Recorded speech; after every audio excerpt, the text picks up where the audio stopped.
pengen nanya tentang pasal 13 Undang-Undang Ketenaga Nukliran Bu, yang tidak membuka peran swasta Bu untuk ikut berpartisipasi dalam bidang penelitian dan pengembangan reaktor nuklir. Karena kalau kita melihat bahwa dalam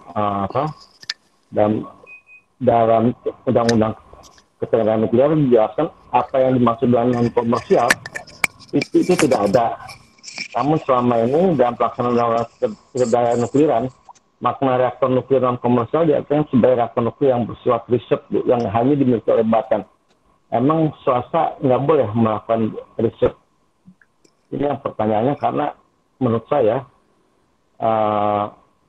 Pak Jokowi pernah menyampaikan bahwa untuk lebih banyak melibatkan pihak swasta dalam menjalankan penelitian dan pengembangan. Jadi dalam hal ini kayaknya pihak swasta tidak bisa harus selalu bekerja sama dengan Batan, tidak bisa langsung meminta izin ke Bapeten untuk melakukan membuat reaktor penelitian misalnya. Terima kasih Bu. Iya Ibu, langsung dijawab.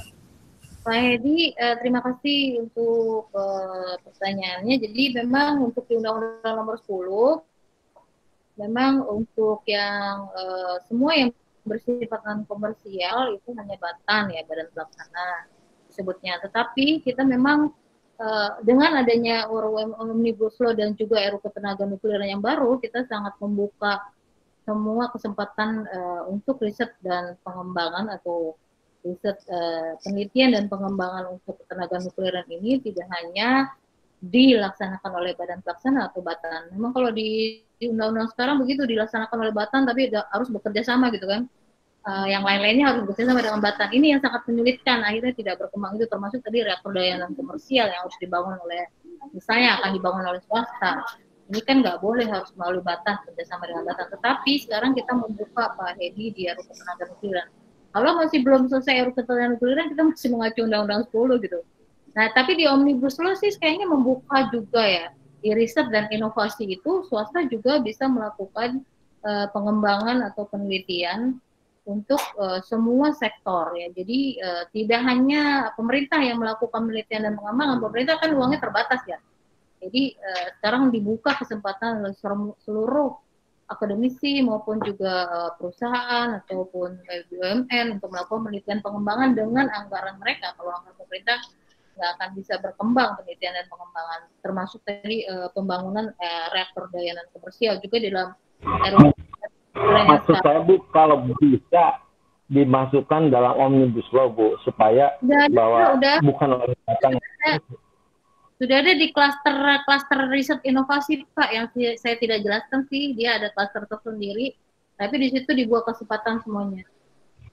Yang saya tahu, walaupun tidak bicara khusus ketenaga nukliran, tapi semua riset pengembangan semua sektor Pak Hedi itu dibuka kesempatan, tidak hanya pemerintah yang melakukan, tapi semua swasta, semua pihak perusahaan swasta, BUMN gitu bisa melakukan penelitian pengembangan.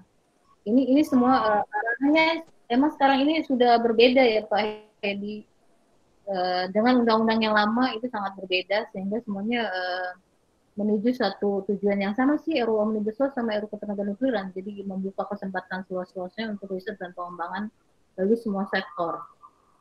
Itu bagus sekali jika, maaf saya tambah sedikit aja.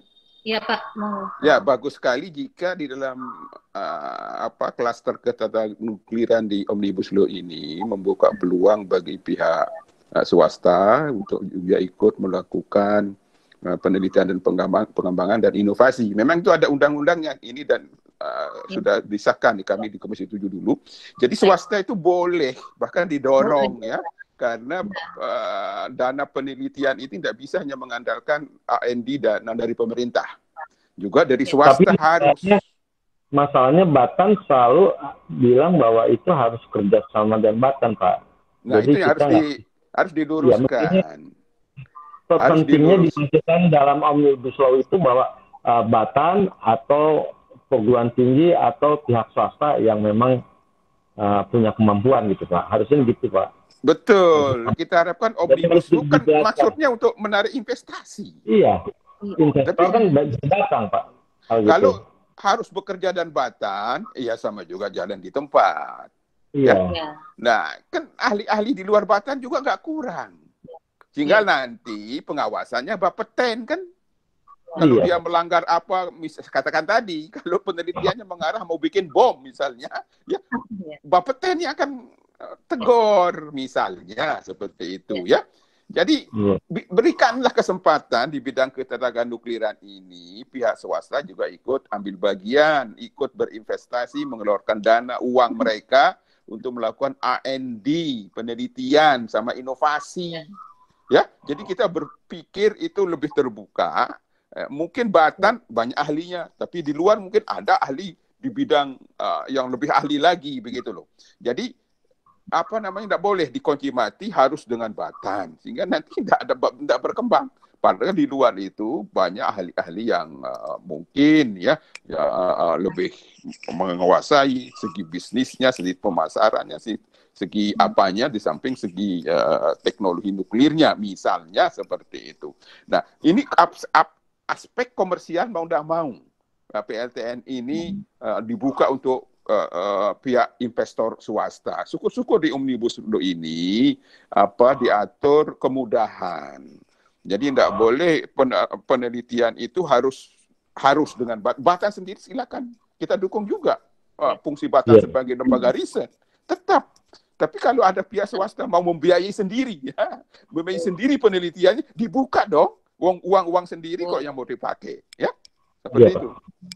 Terima kasih Pak Kurtubi sama Bu Dahlia. Mudah-mudahan itu akan dimasukkan dalam Omnibus Law jelas gitu Pak. Ya, sehingga tidak milik penelitian, tidak milik Batan saja, tapi milik seluruh bangsa Indonesia. Terima kasih. Baik. Ya. Kita jalan di tempat sudah puluhan tahun ini untuk PLTN tidak terbangun-bangun ya. Apalagi kalau mau mengandalkan dana APBN, APBN-nya sekarang sudah minus luar biasa ini ya. Tidak bisa kita andalkan APBN, ya tidak bisa. Jadi kita akan mundur-mundur lagi ini. Bukalah pihak swasta yang mau berinvestasi mulai dari penelitian pengembangan, ya dari pihak swasta monggo, ya dikasih jalan, dikasih kemudahan.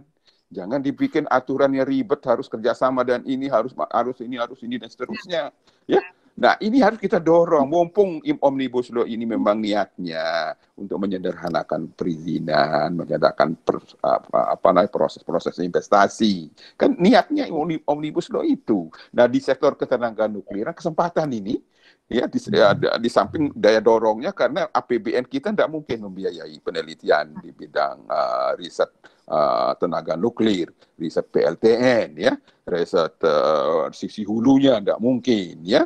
Nah, ini kesempatan, ya, agar terbuka peluang besar investor swasta maupun dari luar negeri masuk ke Indonesia, ahli-ahlinya datang ke sini, lakukan penelitian, biaya sendiri, nanti diawasi oleh Bapeten, ada hasil, bisa ini menjadi bibit untuk terlahirnya industri ketenaga nukliran di tanah air.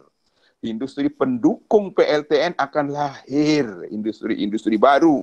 Anak-anak bangsa. Silakan ya adik-adik yang lain. Ya, mungkin ada satu tambahan lagi tadi mendukung apa yang disampaikan oleh Pak Kurtubi. Jadi pada pasal 10 di RUU Omnibus Law itu memang masih menggunakan Undang-Undang 10, tapi kami usulkan dari Bapeten dihapus. Karena judulnya hanya tadi Pak dilaksanakan oleh Badan Pelaksana, oleh Batan, sementara kita tidak mengarah ke situ lagi. Jadi tadi membuka semua kesempatan produksi dan pengadaan bahan baku pada swasta, BUMN, koperasi, dan siapapun yang ingin melakukan, tidak ada lagi hanya dilakukan oleh Batan gitu. Ini bagus itu, bagus. Ya, jadi kami di RUU Ketenagaan Nukliran juga sudah membuka peluang seperti itu Pak. Jadi makanya di pasal 1 RUU Omnibus Law yang masih mengacu ke undang-undang yang lama kita suruh hapus saja gitu. Karena ini ini yang lama. Jadi seperti itu Pak. Ya, terima kasih Pak Kurtubi juga sudah mendukung itu. Ya.